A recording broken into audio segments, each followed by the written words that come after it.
Assalamu alaikum everyone. In this video we are going to talk about a skill lab जिसमें हम एक practical perform करेंगे to calculate the bleeding time and clotting time. Bleeding time और clotting time को calculate करना बहुत ही ज़्यादा ज़रूरी है to diagnose different problems and different diseases of the body. So first of all we are going to determine the bleeding time. अच्छा, bleeding time क्या होता है कि अगर आपकी कोई भी इंजरी हो गई है, ठीक है, उसके बाद आपकी ब्लीडिंग स्टार्ट हो जाती है। अब उस ब्लीडिंग को कितना टाइम लगता है स्टॉप होने में, इसको हम कहते हैं ब्लीडिंग टाइम। ठीक है, जितने टाइम में आपकी वो ब्लीडिंग स्टॉप हो गई है उसको हम कहते हैं ब्लीडिंग टाइम। ठीक हो क्या? और ये हम क्यों ब्लीडिंग टाइम कैलकुलेट करते हैं?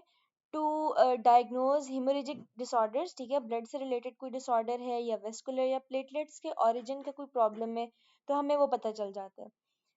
और हमारे पास अगर थ्रोम्बोसाइटोपेनिया है, यानी कि हमारे पास थ्रोम्बिन बहुत कम है बॉडी के अंदर। थ्रोम्बिन का काम होता है जाके ब्लीडिंग टाइम को स्टॉप, मतलब ब्लीडिंग को स्टॉप करना, एक तरह से ब्लीडिंग टाइम कम करना है। ठीक है, थ्रोम्बिन का ये काम होता है कि वहाँ पे जिस जगह पे ब्लीडिंग हो रही है वहाँ पे जाके क्लॉट फॉर्मेशन करना। लेकिन अगर थ्रोम्बोसाइटोपेनिया है, यानी कि थ्रोम्बिन बहुत कम है, तो हमारे पास क्या होगा कि ब्लीडिंग टाइम बहुत प्रोलॉन्ग्ड होगा। अगर हमारे पास थ्रोम्बोसाइटोपेनिया है या प्लेटलेट्स जिन्होंने जाके आगे क्लॉटिंग करानी है उनमें कोई डिफेक्ट है, तो हमारे पास ब्लीडिंग टाइम बहुत ज़्यादा इंक्रीज हो जाता है, बहुत ज़्यादा ब्लीडिंग होती है। नॉर्मली 2 to 9 मिनट्स जो है वो हमारा ब्लीडिंग टाइम है, और उसके बाद हमारी ब्लीडिंग स्टॉप हो जाती है। अब जो हमारी ब्लीडिंग टाइम है वो हमें उसको कैलकुलेट करने के लिए क्या करते हैं कि सबसे पहले आपने कॉटन जो अल्कोहल पैड है उससे आपने अपनी फिंगर को क्लीन कर लेना है, और उसके बाद लेंसेट की हेल्प से आपने अपनी फिंगर को प्रिक करना है और वहां से हमारे पास ब्लड आ जाएगा। अब इस ब्लड को आपने क्या करना है कि इससे आपने ब्लीडिंग टाइम भी कैलकुलेट करना है और क्लॉटिंग टाइम भी कैलकुलेट करना है। ठीक है, तो वन बाय वन हम देखते हैं। वैसे ब्लीडिंग टाइम कैलकुलेट करना ज़्यादा इंपॉर्टेंट है, क्योंकि ब्लीडिंग टाइम बताता है हमें कि आपने जिस जगह पे इंजरी हुई है उस टिश्यू इंजरी का क्या स्टेटस है, कितना ज़्यादा आपका टिश्यू इंजर्ड है। ये सारी बातें ब्लीडिंग टाइम कैलकुलेट करने से हमें पता चलती हैं। लेकिन क्लॉटिंग टाइम एज सच उस तरह इतना इंपॉर्टेंट नहीं है, क्योंकि क्लॉटिंग टाइम सिर्फ एक ब्लड का क्लॉट होने में कितना टाइम लग रहा है, that is all only related to the blood.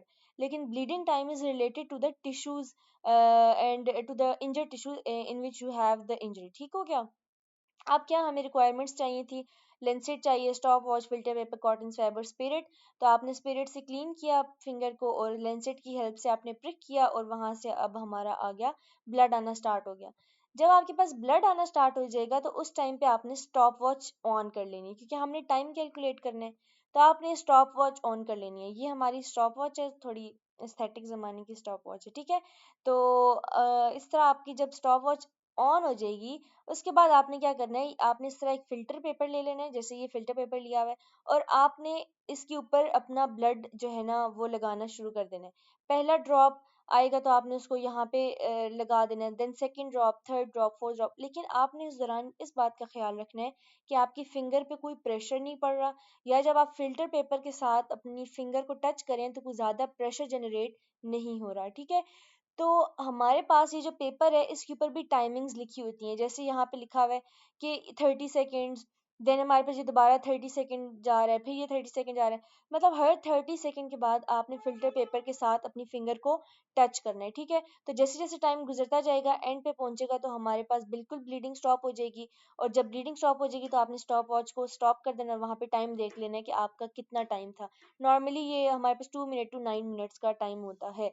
अब ये डिपेंड करता है, जैसे आपको 3 डिफरेंट केसेस दिखाए गए हैं। इस केस में ए वाले पेशेंट का ब्लीडिंग टाइम थोड़ा कम था, बहुत जल्दी इसका खत्म हो गया ब्लीडिंग होना। इस पेशेंट का बहुत ज़्यादा ब्लड भी रिलीज़ हुआ है और बहुत ज़्यादा इसका ब्लीडिंग टाइम भी था। इस पेशेंट का ब्लड बहुत कम रिलीज़ हुआ है, ब्लीडिंग टाइम भी नॉर्मली था। ठीक हो गया? इस तरह हम कैलकुलेट कर लेते हैं bleeding time. Now let's move toward the clotting time. Clotting time determination बहुत ही ज़्यादा आसान है। क्लॉटिंग टाइम हम क्यों कैलकुलेट करते हैं? ताकि हम देखें कि जो हमारा ब्लड वेसल में से हमने ब्लड ड्रॉ किया है, जो सैंपल ऑफ ब्लड है, उसको क्लॉट होने में कितना टाइम लग रहा है, ठीक है। और ये हम इसलिए कैलकुलेट करते हैं ताकि हमें डिफरेंट एबनॉर्मेलिटीज का पता चले, हीमोफीलिया तो नहीं है, या फिर हेपरिन के साथ अगर किसी पेशेंट को ट्रीट किया जा रहा है तो उसका क्लॉटिंग टाइम डिफर कर जाता है, ठीक है। तो लेकिन नॉर्मली जो है ना हमारे पास 2 to 10 मिनट्स होता है क्लॉटिंग टाइम। अब इसके लिए भी आपको वही सारी रिक्वायरमेंट है, लेंसेट आपको चाहिए, ये हमारे पास लेंसेट है। देन हमारे पास स्टॉप वॉच चाहिए, हमें कैपिलरी ट्यूब्स चाहिए, और कॉटन स्वैब चाहिए, और स्पिरिट चाहिए। अब आपने इसका भी सेम प्रोसीजर करना है। आपने अपनी फिंगर की टिप को कॉटन स्वैब से क्लीन करके उसके बाद आपने लेंसेट की मदद से इसको प्रिक करना है, और यहाँ से आपके पास ब्लड आ जाएगा। इस ब्लड को अब आपने ये जो कैपिलरी ट्यूब है, ठीक है, ये जो एक ट्यूब है, इस ट्यूब के अंदर आपने वो ब्लड फिल कर लेने। जब वो ब्लड फिल हो जाएगा तो आपने उसके बाद वेट करना है, ठीक है। आप वेट करेंगे और आपने फिर इस ट्यूब को ब्रेक कर देना है। आप इस ट्यूब को पहले, लेट सपोज यहाँ से ट्यूब को ब्रेक करेंगी, लेकिन आपका उस टाइम पे भी अभी ब्लड लिक्विड फॉर्म में है, इट मीन्स कि अभी क्लॉटिंग नहीं हुई। इस दौरान आपने स्टॉप वॉच ऑन रखनी है। जब आपने इस ट्यूब के अंदर अपना ब्लड डाल दिया तो स्टॉप वॉच ऑन हो जाएगी आपकी, ठीक है। फिर आप इस ट्यूब को जगह जगह से ब्रेक करके देखते रहेंगे कि आपका यहाँ पे क्लॉटिंग हुई है या नहीं हुई है। अब लेट सपोज अभी आपने फॉर एग्जाम्पल 5 मिनट्स के बाद आपने इस जो ट्यूब है उसको आपने ब्रेक किया, तो आपको नजर आ रहा है बीच में थ्रेड फॉर्म का क्लॉट बन गया है। तो अगर 3 मिनट्स के बाद बन रहा है तो इट मीन्स कि आपका क्लॉटिंग टाइम 3 मिनट्स है। अगर 2 मिनट में बन रहा है तो 2 मिनट है। हर पर्सन का इसी तरह डिफरेंट जो है वो क्लॉटिंग टाइम बनता रहता है।